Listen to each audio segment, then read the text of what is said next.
In 2018, James and Brittany Campbell jetted off to the very famous Little Vegas Chapel, which is located just off the Las Vegas, Nevada Strip, and they got married by a man dressed up as Elvis Presley while the couple stood in front of a pink Cadillac.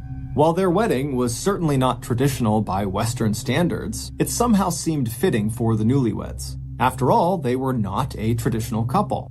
Brittany, who was 36 years old, was extremely energetic and outgoing and bubbly, and she even referred to herself as being a little crazy. As for James, who was 35 years old, he was reserved and quiet and kind of analytical and would rarely act on impulse. And on top of these two just being complete and total polar opposites, they had actually dated previously back in high school, and it had not worked out. They had broken up and gone their separate ways, not expecting to see each other again. But nearly 2 decades later, they randomly reconnected, and this time they had something major in common. James was a single father of 2 young boys, and he was desperately looking for a partner to not only share his life with, but someone who would come in and help him raise his kids. As for Brittany, she too was single, and she really wanted to be a mother. And so the timing of their reunion was perfect. A year after the wedding, James, who was serving in the US Navy, was given orders to spend a couple of years working out of a naval base in Hawaii. So the family of 4, along with their little cat named Mr. Franklin, packed up all of their things and left the mainland of the United States, and they landed in Honolulu, which is the capital of Hawaii. The family would move into a modest 2-story home located just a couple of minutes' drive away from the airport. The house was located at the end of a cul-de-sac in this very quiet and safe neighborhood that really didn't look like the type of neighborhood you would expect to see on a beautiful Hawaiian island. It really just kind of looked like typical American suburbs, with all these cookie-cutter 2-story houses right up next to each other on either sides of the road, and out front everyone's got a white picket fence. But for the Campbells, who had never lived in Hawaii before and were used to living on mainland America, it was actually kind of nice to move into this neighborhood and have it look kind of familiar. And so before long, the Campbell family loved their new Hawaii house. That is, until they learned their house had a dark secret. It all started in June of 2019, so not long after the Campbells had moved to Hawaii. Brittany, she had to go into the garage to get something. Now, their garage was attached on the left side of their house if you were looking at their house from the street, and there was a door on the first floor of the house that led into the garage. And so Brittany, she walked across the first floor, she opened that door in the house, she went into the garage, she flipped on the light switch, and what she saw all over the garage made no sense to her.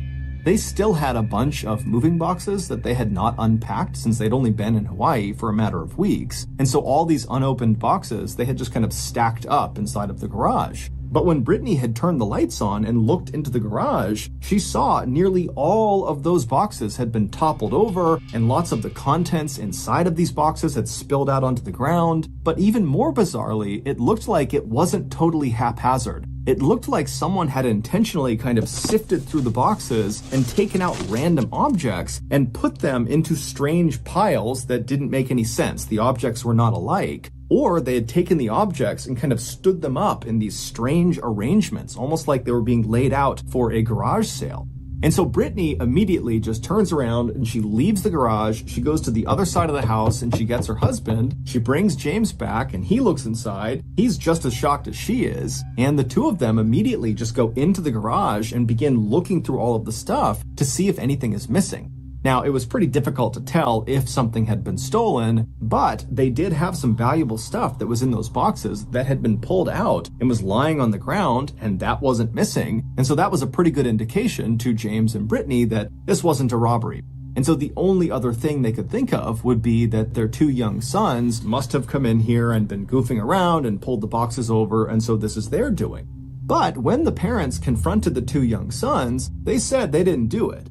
Brittany believed them, but James didn't necessarily. He thought they could be lying about it, and if they were telling the truth, then, maybe one of their pets had gotten into the garage and caused all this chaos. They had purchased a dog when they got to Hawaii, so they had a cat and a dog. And so James was just being very dismissive of this whole garage incident and not taking seriously the fact that Brittany was really spooked by this. But regardless of how the family members felt about the garage incident, they all just kind of moved on because there really wasn't anything to do except pick the garage up and continue on. About a week after the garage incident, Brittany was home alone one morning getting ready. She was sitting in the master bedroom in front of her mirror and she was applying eyeliner and she had a YouTube video playing some makeup tutorials. And as she's applying the makeup, she suddenly hears the front door downstairs slam shut.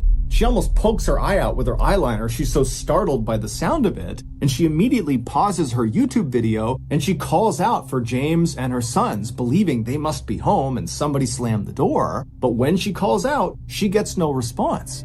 Now, immediately, Brittany is going through all of these different rationalizations like, okay, maybe James and the boys opened the door, they got something or put something in the house, they slammed it and they left. And so that's why they didn't hear me call their name. But she couldn't help but feel like something was wrong. She's also thinking about the garage incident, which really never left her. She pretended like she had moved on, but really she hadn't. And so she stands up and she begins walking towards the open door that led out into the hallway. And then from the master bedroom, if you were looking out into the second floor hallway, it basically went straight across to another door. That was her son's bedroom. And in between these two doors, basically halfway down the second floor hallway, to the left was a flight of stairs that went straight down to the first floor. And when you reached the bottom of those steps, right in front of you would be the front door, the door that had slammed. And so Brittany reaches the threshold of the master bedroom. She's looking out into the second floor hallway. She doesn't see anyone. And so she yells out again for James and for her sons, but again, there's silence. So she takes a deep breath and she begins walking down the second floor hallway and she makes it halfway. She turns left and she gets onto the stairs. And as she's walking down these steps, the house is eerily quiet and she's got this growing sense of dread inside of her and she's kind of quietly calling out for James and her sons, but it's totally quiet. And she gets to the foot of the stairs. She kind of scans around her. She doesn't see anyone. And then she walks to the front door. She flings it open, expecting, hoping to see James's car in the driveway or just see some indication that her husband or her sons had been there or were there. But when she opened that door, James's car was not there. There was no sign of anybody in the area. It was just her. And so with her heart racing, she shut the door, she locked it, and then she walked all around the first floor, checking every window, checking every door, making sure everything was locked. She went upstairs, she did the same thing, checking every room, every closet. There was no one in the house with her, she was sure of it. And so she went back to her room, thinking to herself, what do I make of that? How do I reconcile the fact that I clearly heard the front door slam, but no one's here? And so Brittany would eventually leave the house and go about her day. And then that evening, she would come back home and her husband and her sons would be there. And at some point, she would bring up the slamming door to her husband to get a sense of, could that have been him? And he would tell her that no, he had not come by the house that day, so that could not have been him. But he assured his wife, don't worry, you probably just unlocked the door and a draft came through and slammed the door. You got nothing to worry about. But Brittany would tell her husband that that was just not possible, that she always shut the door. She always shut and locked the door. So the idea that she had forgotten to lock it and had left it partially ajar enough to the point that a draft could slam it the way it did, it just didn't make any sense. But just like the garage incident, James was very dismissive and just told his wife, you're being super paranoid. You have nothing to worry about. It's just a door. Don't worry about it. But this really upset Brittany and she got mad at James, and before long the two were just totally fighting about it, and by the time they actually laid their heads down on their pillows that night, they weren't even speaking. And so the couple that night, they fall asleep angrily, and then in the middle of the night, Brittany wakes up suddenly. She doesn't know why she's woken up, but she's kind of looking around the room, it's totally silent, and she's trying to get her bearings, and as she's sitting there, she hears downstairs, not a slamming door, but the sound of a door opening and then shutting. Immediately, she is on heightened alert. And instead of doing anything, she just kind of leans forward and listens really intently to make sure she really heard what she thought she just heard. And as she's sitting there listening, she can hear again another door downstairs, a different door, opening and then shutting. And at this point, she begins to panic. She reaches over, she shakes James awake, and she tells him, I can hear someone opening and shutting doors downstairs. Now, James was not remotely thrilled to be having this conversation. He was still mad at his wife for being so paranoid about the door earlier, and so to be woken up in the middle of the night to his wife freaking out about more doors being open and shut, he was just really upset. And so he sits up, he's totally annoyed, and he's not ready to really take seriously anything Brittany is saying. And Brittany's picking up on this. And so finally she just says, James, did you lock the front door before you went to bed? And so James is like, yes, I locked the front door. I'm telling you, you're hearing things. There's nothing going on in this house. But Brittany was not convinced. And she says, you know what? You can think nothing's going on, but I'm going downstairs to make sure no one is in this house. And so Brittany would get out of her bed, she'd walk over to the open door that led into the second floor hallway, and as soon as she looked out, she didn't see anything, she didn't hear anything, and so very slowly she began walking down the second floor hallway until she reached the top of the stairs. And at that point, she turned and looked downstairs into the pitch black first floor. She was terrified, but she knew she had to go down there to make sure her family was safe. And so down the stairs she went, and when she got to the bottom of the stairs, she saw right away the front door was unlocked.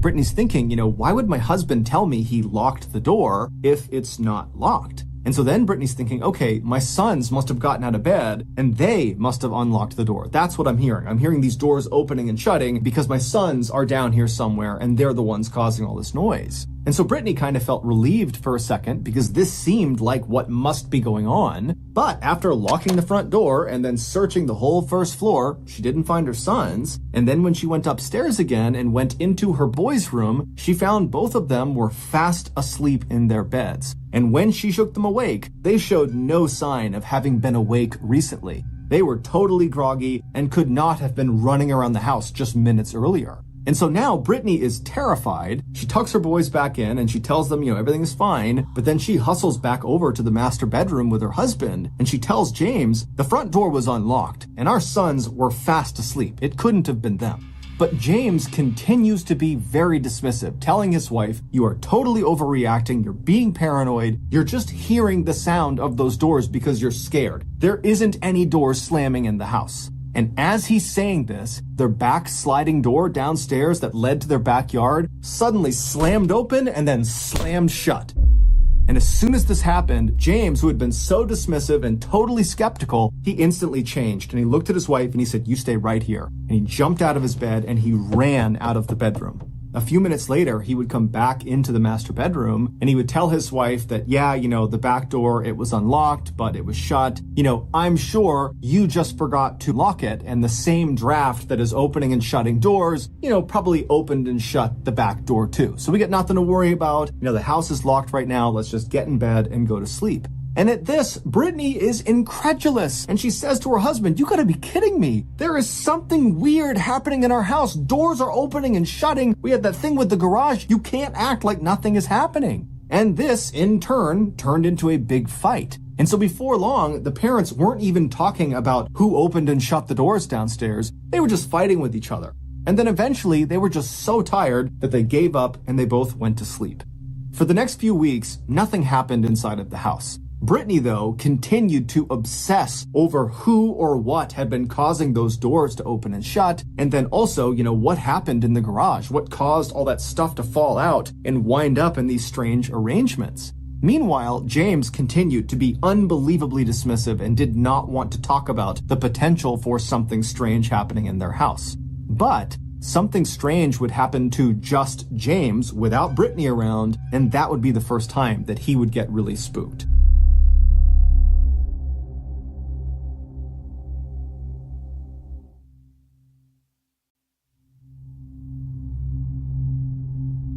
It was a couple of weeks after the nighttime door slamming incident, and James, he was alone at his house. It's the middle of the day, and he decided he would just play the piano. And so he moved to his piano in the living room, which is on the first floor. He sat down and he began playing. And then after a little while, he started to feel like he was being watched. And it got to the point where it was so uncomfortable, he had to stop playing and actually look around and make sure he really was alone. And when he did that, he noticed out the window to his right, which led into the side yard, that there was clearly a figure standing in the window outside looking in with its arms down. But there was a curtain over the window, and so all he could see was this shadow figure standing at the window. And so James is immediately startled, and as soon as he reacted to this figure, the figure suddenly starts moving towards the back of the house. And so James, he gets up and he rushes over to another window that looked into the backyard, and he looks outside, and there's no one there. And then he goes back to the window he originally saw the figure in, he opens it up, there's no one there. And so James would ultimately tell himself that, okay, that must have just been some nosy neighbor that heard the music, they came over, and they noticed that maybe I saw them and they ran off before I could see them. And so that's what it was. But deep down, what he saw in the window really shook him up. However, it would be the blanket incident that would finally push James to go from being dismissive and skeptical to admitting to his wife, we got a problem. It was not long after James spotted that dark figure outside of the window when he and his wife and his 2 kids decided they would head out to a movie theater to catch a movie. And so as they're getting ready to go, Brittany would say that she wanted to bring along a particular blanket that the whole family loved to use when they were sitting on the couch. She was going to bring that blanket with her to the movie theater to kind of cuddle up under for the movie. And so she would make her way into the living room and she would see the blanket was missing. It was not on the couch where it normally was. And so she would ask her husband and her sons if they had any idea where it was, and they would say, no, we haven't touched it. She would look all over the place, under the couch, in the living room. She went upstairs. She couldn't find it. And so finally they just left without the blanket. But when they came back that evening, there on the couch, folded up neatly, was this blanket. Everybody knew that blanket had not been there when they left. So how did it get there? For the next few weeks, the parents did their best to put on a brave face and tell their kids that everything was okay. But the parents and the kids were all terrified to be in that house. And that's because at night, the doors continued to open and shut. Their dog periodically would just start barking in the middle of the night for no apparent reason, and they would all get this awful sense that they were being watched all the time in their house. And so finally, by September of that year, the parents decided, we just have to get out of this house. We cannot be here. We need to take a break. And so they packed up their stuff and they flew to mainland America, where they stayed with some family for a week.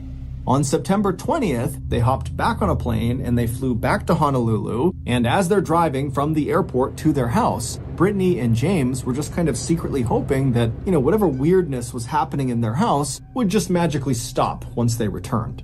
But as soon as James turned onto their street and they could see their house, they knew that was not going to be the case.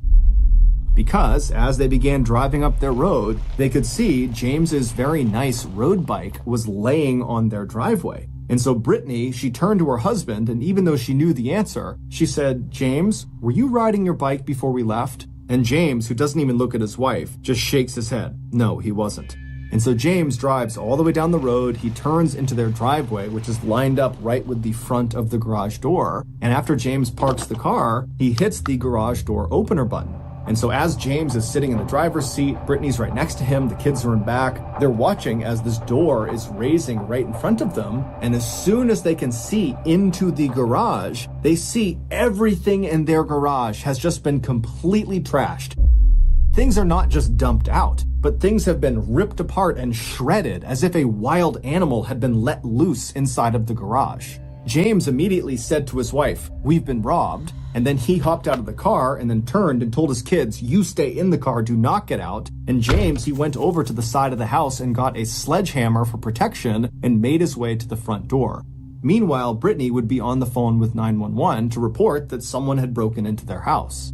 A few minutes later, James was inside of his house and he saw the entirety of his house was just like the garage. It had been completely ripped to shreds.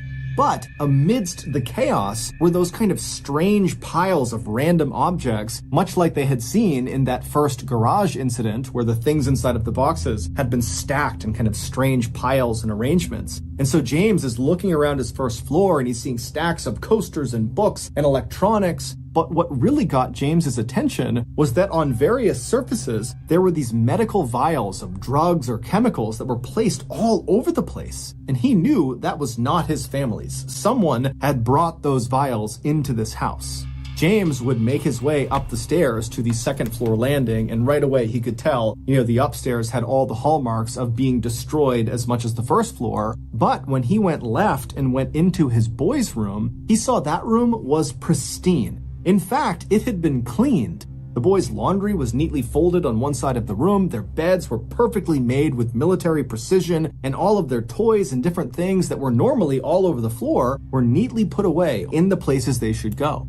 And so James would turn around and leave his boys' room in absolute astonishment, and he would walk across the second floor hallway into the master bedroom. And what he would find in there would make an already terrible situation much, much worse.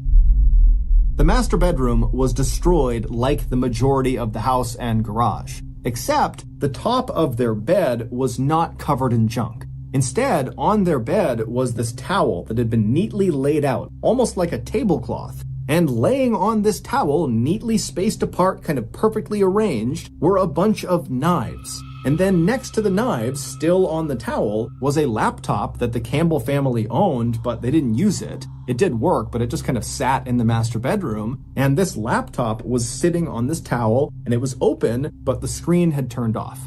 And so by this point, Brittany had come upstairs. And so Brittany and James, they walk over in horror to this layout on their bed, and they click the keys on the keyboard of their laptop, and it illuminates the screen and shows whatever was being worked on last. And it's this long, long Word document that neither of them made.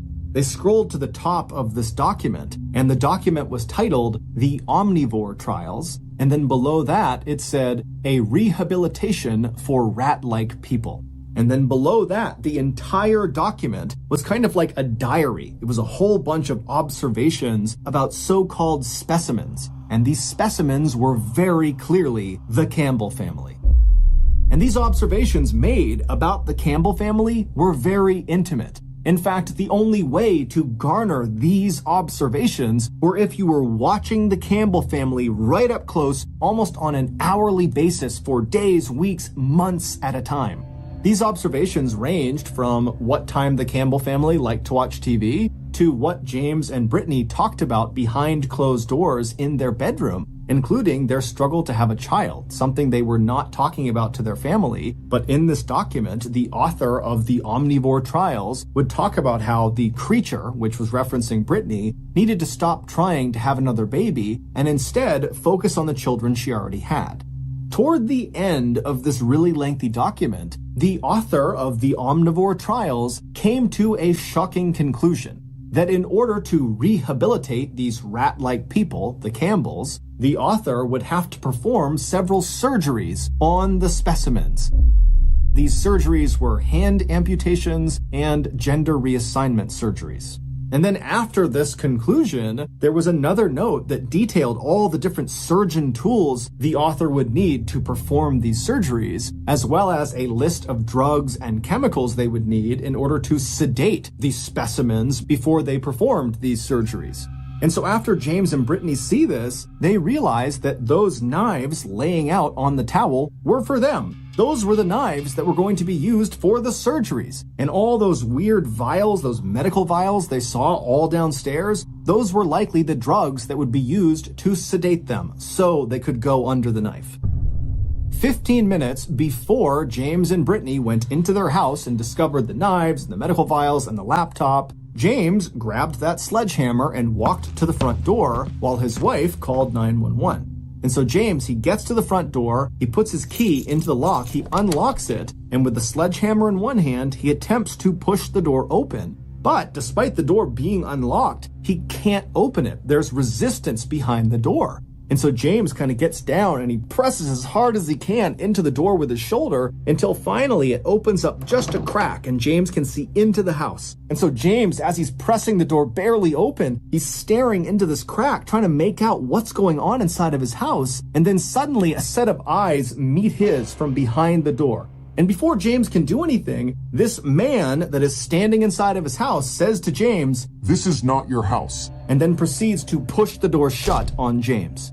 James, in an adrenaline-fueled fury, smashed the door open, grabbed this guy, and yanked him out of the house and threw him onto the front yard. And then James, with his sledgehammer, would stand in front of this guy between him and his kids and his wife, and he would say, "If you go anywhere, I'm going to have to attack you with this." But the intruder, this guy, whose name was Ezekiel Zayas, he was a 23-year-old young man, he would just stand on the Campbell's property, staring directly at James, unblinking.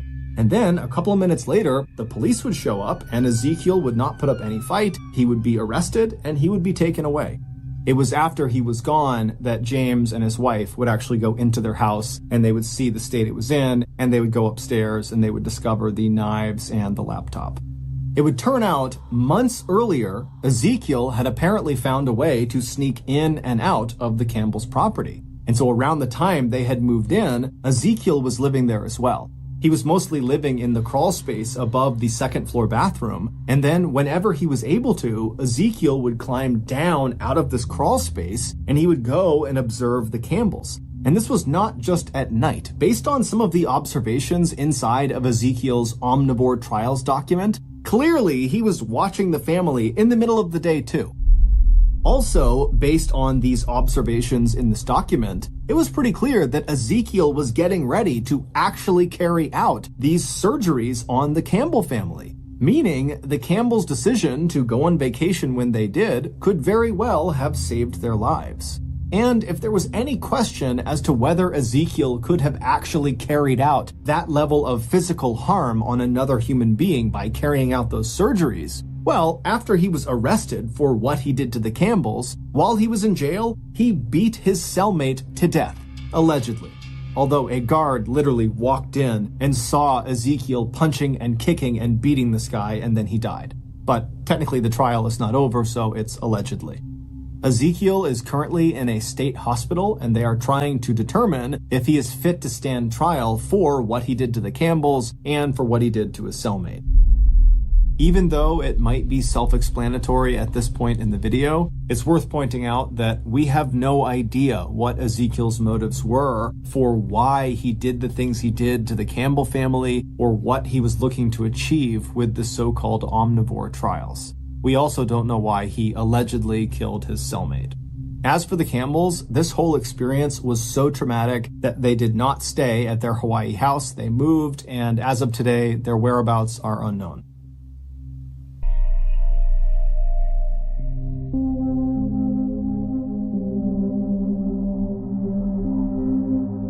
Oksana Malaya was born November 4th, 1983, to very poor and alcoholic parents in the Ukraine. In the winter of 1986, when Oksana was only 3 years old, in a drunken stupor, her parents forgot about her outside in the cold of winter. And because she was locked out, instinctively she crawled towards the nearest source of warmth, which was the family's kennel where a whole bunch of dogs were sleeping. And incredibly, once she crawled inside of this kennel, not only did the dogs allow her to sleep there that night, but they kind of embraced her as one of their own. The next day, Oksana did not go back in the house, and her parents seemingly did not notice her absence. And over the next 5 years, Oksana would stay with this family of dogs, essentially living like she was part of their pack, which meant over those 5 very formative years from ages 3 to 8 years old, Oksana had almost no interaction with humans. Oksana rapidly learned how to behave like a dog and began only walking on all fours. She would bark instead of try to speak, and she would eat raw meat. By the early 90s, Oksana no longer identified as a human. She identified as a dog. And it was in the early 90s when a passerby happened to see Oksana running around on all fours in the back of her house in the woods,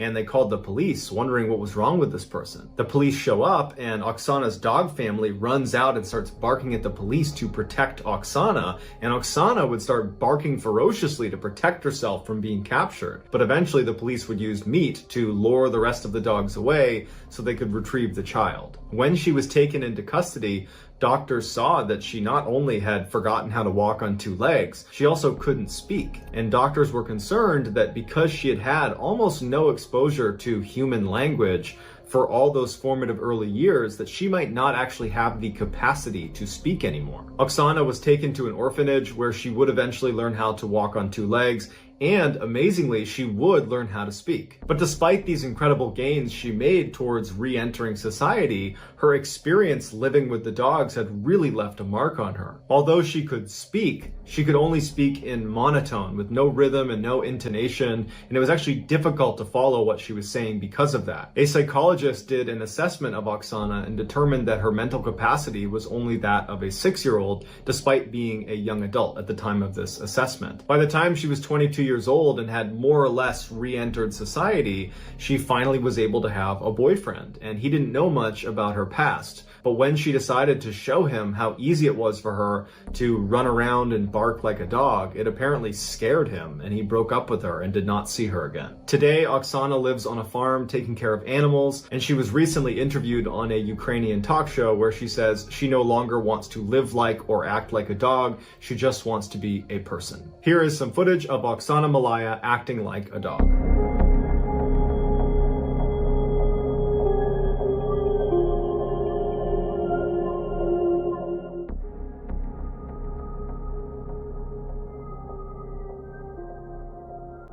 After being apart for many years, identical twin sisters Ursula and Sabina Eriksson were finally reunited on May 15th, 2008. Within 24 hours of their long-awaited reunion, the 41-year-old Swedish sisters boarded a ferry for Liverpool, England. They arrived in Liverpool at 8:30 in the morning on Saturday, May 17th, and their first stop was going to the St. Anne's police station, where Sabina would tell them that she's very concerned for the safety of her kids back in Ireland. The police would say, okay, we'll follow up, and they got in touch with their counterparts in Dublin, Ireland, who went over to the house and everything was fine. So the women leave the police station on foot and they make their way over to a bus stop, and they ultimately board a bus bound for London at about 11:30 in the morning. So they get in the bus and they start moving, and the driver asks them to take their luggage and put it in the luggage hold. But the women aggressively refuse to give up their luggage, and in fact, they start clutching their luggage against their chest. So the driver starts to feel really uncomfortable about having these two women on the bus, and ultimately decides to just pull over at a service station outside of the city and tell them to get off the bus. They get off, and the driver ends up calling the police and telling them there's something weird going on with these two women. I don't know what's inside their bags, but you might want to come check it out. As it happened, there was already a police officer at the service station who came right over to the women and started talking to them as the bus driver took off. During their conversation, the police officer felt like these two women were not a threat to anybody, and it was just a big misunderstanding, and they let them go. So the officer leaves, and these two women who don't have a car start walking down the highway on foot. Shortly thereafter, a security camera on the highway picks up the two women walking down the median of this very busy highway, and at some point they try to cross the street, and it's obvious as you're watching this video that they're not going to make it. There's so many cars, and immediately Sabina gets hit by a car. Now, Sabina was only grazed by the car, so she was okay, and she and her sister went back to the median of this highway, but enough motorists saw this happen that they called the police, and it just so happened that the responding patrol car that was in the area was being shadowed by a film crew that was filming for a TV show called Traffic Cops. So this patrol car shows up with cameras rolling, and they're able to get the sisters from the median over to the shoulder on the other side of the road, and they're talking to them like, what's going on? What are you doing here? And on camera, everything seems totally fine. Like, there is no major issues here. These women were just stranded and were making some bad decisions walking down a highway on foot. Then all of a sudden, Ursula turns away from the officers and tries to run into traffic. And there are cars whizzing by. They have not stopped traffic. And one of the officers manages to grab her arm, but only gets her jacket, which she's able to wriggle out of before launching into traffic, literally leaping into traffic, and gets hit by a huge truck going 60 miles an hour and gets thrown down the road. Literally a second later, as everyone's like, what is going on? Sabina yells, they're gonna steal your organs! And she leaps into traffic and gets hit by another car. Immediately, police run in the road, they stop traffic, and they go up to Ursula, who was the first to get hit, and they see her legs are definitely broken, but she's alive. As for Sabina, she was totally unconscious, and they didn't know if she was going to make it. When the paramedics finally show up, Ursula, who has the broken legs, fights to sit up, and they're trying to tell her, like, lay down, you're hurt, you have shattered legs, you're lucky to be alive, lay down. She's not listening. In fact, she's violently trying to sit up, and she starts spitting at the paramedics and the police and screaming obscenities at them like they're trying to hurt her. And they're like, we're the police, we're the paramedics, we're trying to help you. At the same time, Sabina regains consciousness, and even though paramedics and police are trying to keep her laying on the ground, she begins fighting her way up and is pushing the police off of her, and finally stands up and literally squares off with one of the police officers and decks her in the face before running down the road. Police would have to run down the road after her and literally surround her as she's got her fists up like she's going to fight anybody that touches her, and they would have to tackle her to the ground and put her in handcuffs just to keep her from hurting herself. Both sisters would be transported to the hospital, and when they got there, they both apparently were acting normal again. Ursula, because of her broken legs, would be admitted to the hospital, and apparently she would stay normal and would eventually make a recovery and would be released. There were no charges pressed against her. As for Sabina, the doctors checked her out, and she didn't appear to have any injuries.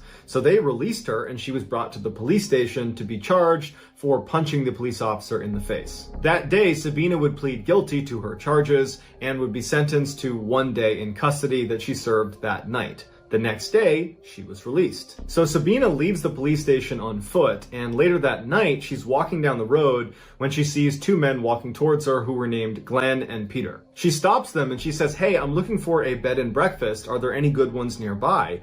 And Glenn would say, "You know, it's funny, I own a bed and breakfast. You can stay at mine." Initially, Sabina seemed hesitant, like perhaps this was a trap, but ultimately she agrees, and the three of them go back to Glenn's B&B. Once they got there, Sabina apparently was constantly looking out all of the windows, acting very paranoid, and then at one point she offers the men a cigarette, and the men accept, and she hands them their cigarette, and she's about to light their cigarettes when she suddenly snatches them out of their mouths and says, "Oh, these might be poisoned," and she throws them in the trash. Just before midnight, Peter leaves, and Glenn and Sabina go to sleep in their respective rooms. The next day, Glenn gets up to make tea and food for Sabina, who's downstairs in the kitchen, but Glenn realizes he's out of tea bags. So he goes outside and he hollers to his neighbor Frank and says, "Hey, can I borrow some tea bags?" Frank gives him the tea bags. Glenn goes back inside. About a minute later, Frank recalls seeing Glenn stagger out of the B&B, clutching his stomach, screaming, "She stabbed me."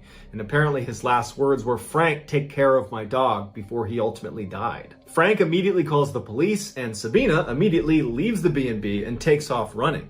She gets to a highway and she's running along the side of this highway, and a motorist named Josh sees Sabina running, and she's clutching a hammer that she's repeatedly hitting herself in the head with as she's running. Josh drives well past her and gets out to try to intercept her, but as she's running past him, she pulls a roof tile out of her pocket and throws it and hits Josh in the head. She runs past Josh, who's now clutching his head and can't stop her. She gets to this bridge that overlooks another road, and she leaps off. It's 40 feet to the ground, and when she hits the ground, she breaks both ankles and fractures her skull, but she lives and narrowly escapes being hit by another car. Eventually, police and paramedics are called, who transfer Sabina to a hospital where she once again is acting totally normal. Nothing like the crazy person that killed Glenn or was throwing roof tiles just hours earlier. Sabina would ultimately be arrested for murdering Glenn, and she would plead guilty to manslaughter. But she gave absolutely no explanation of why any of this happened.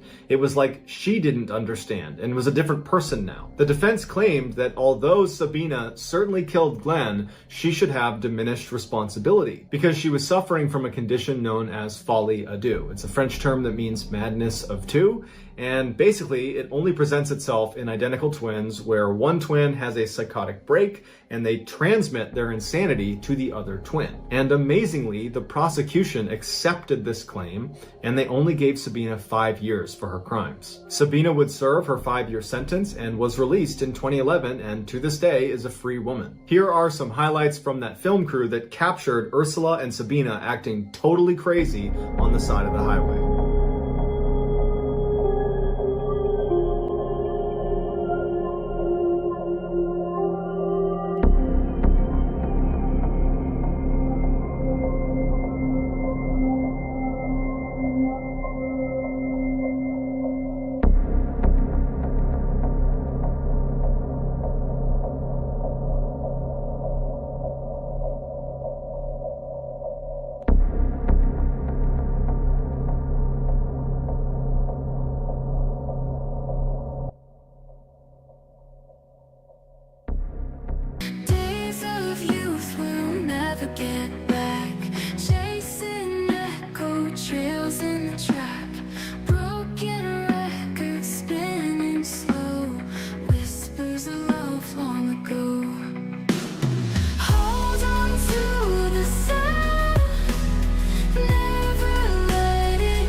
In June of 2011, law student Lauren Giddings was only one test away from completing her dream and becoming a public defender. Even though she had a ton of studying still to do, she had taken off the first week in June to go to her sister's wedding where she was the maid of honor. Right before she left the wedding to go back to school, she joked with her family that she was going to be locking herself in the library and just studying 24/7 and that nobody should get in touch with her. But when she got back to campus, none of her classmates that she studied with saw her at the library. And in fact, when they didn't see her for a couple of days, they started reaching out to her and texting her and calling her to see if she was okay.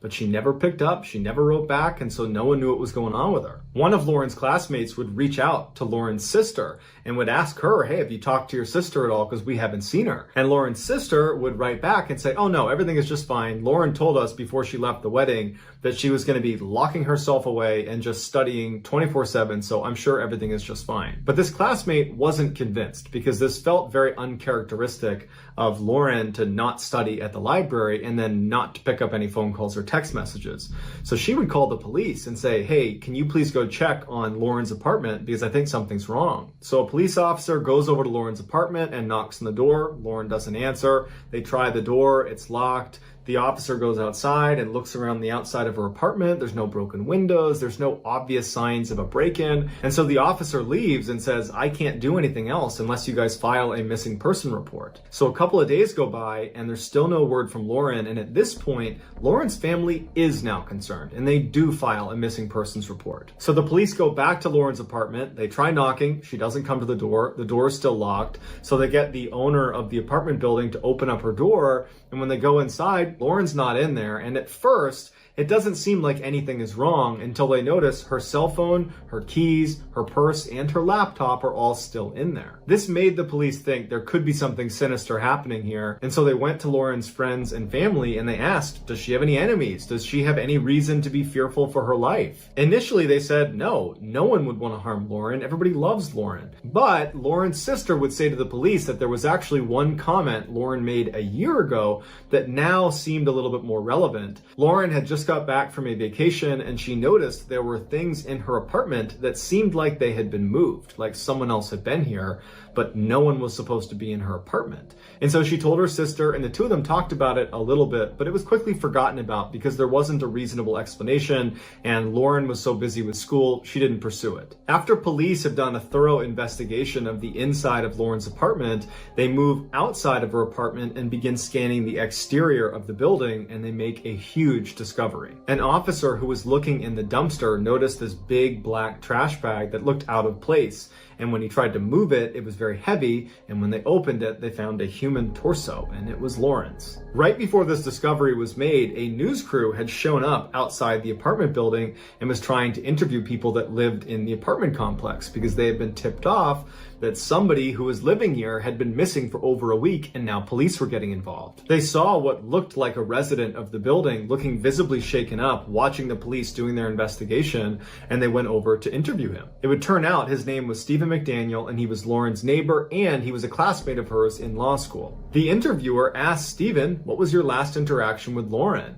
And Stephen became really focused on how he had not seen her in the last week. And in fact, speaking on behalf of my other classmates, no one's seen her. She must have just vanished. As they're doing this interview, right on the other side of a bush, this police officer discovers Lauren's torso and the news kind of gets out to the interviewer, they've found a body. And the interviewer says out loud to Stephen, it looks like they found a body. And Stephen just completely changes and he goes, a body?